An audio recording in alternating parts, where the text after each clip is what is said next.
మంత్రులతో జీవన్ రెడ్డి చర్చలు విఫలమయ్యాయి. 25న పార్టీకి జీవన్ రెడ్డి రాజీనామా చేయనున్నట్లు తెలుస్తోంది.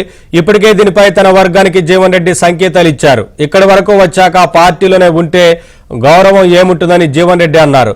వచ్చినందుకు థ్యాంక్స్ అంటూ మంత్రులకు జీవన్ రెడ్డి చెప్పారు.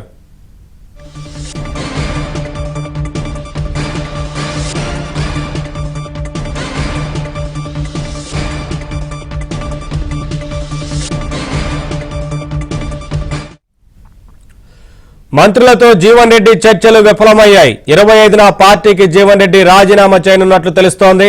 ఇప్పటికే దీనిపై తన వర్గానికి జీవన్ రెడ్డి సంకేతాలు ఇచ్చారు. ఇక్కడి వరకు వచ్చాక పార్టీలోనే ఉంటే గౌరవం ఏముంటుందని జీవన్ రెడ్డి అన్నారు. వచ్చినందుకు థ్యాంక్స్ అంటూ మంత్రులకు జీవన్ రెడ్డి తెలిపారు.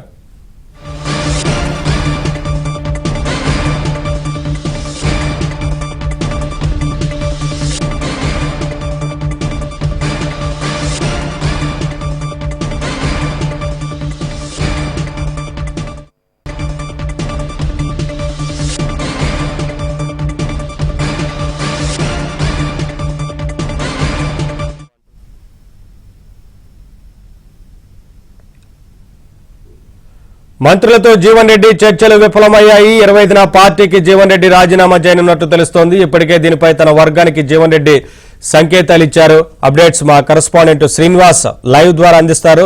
శ్రీనివాస్, మంత్రులు జరిపిన చర్చలు విఫలమైనట్లు తెలుస్తా ఉంది కదా, పార్టీకి రాజీనామా చేసే అవకాశం కనిపిస్తోంది కదా, ఏంటి అప్డేట్స్?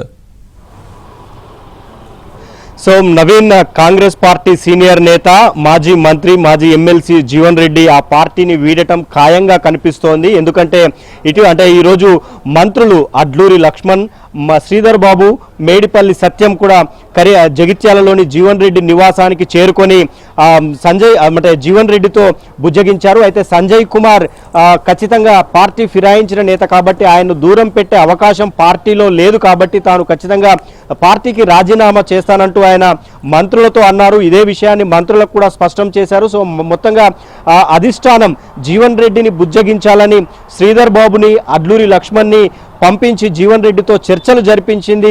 కానీ ఆ చర్చలు దాదాపుగా విఫలమైనట్లే అని మనకు స్పష్టంగా తెలుస్తోంది.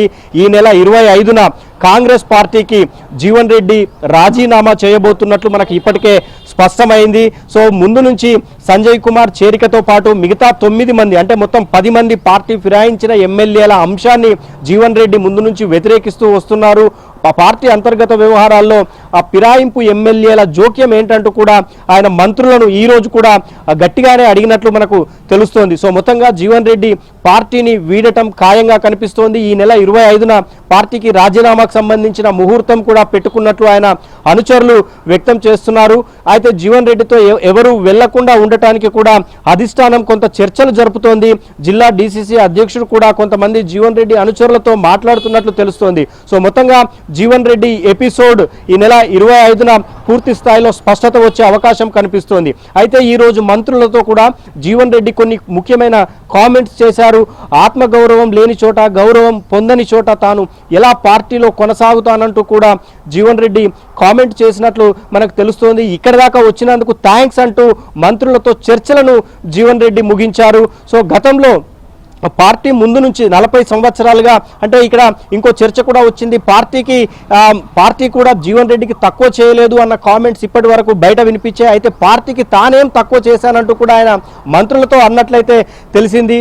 తన అనుచరుల పట్ల కూడా అధిష్టానం కాంగ్రెస్ పార్టీ కొంత చిన్న చూపు చూస్తోందని, మున్సిపల్ ఎన్నికల సందర్భంగా ఆ విషయం స్పష్టమైందని జీవన్ రెడ్డి మంత్రులతో అన్నారు. సో మంత్రులతో చర్చలు పూర్తిగా విఫలమైనట్లే మనకు స్పష్టంగా తెలుస్తోంది. శ్రీధర్ బాబు కొంత పీసీసీ చీఫ్తో ఫోన్లో మాట్లాడించినట్లు కూడా ప్రచారం జరుగుతోంది.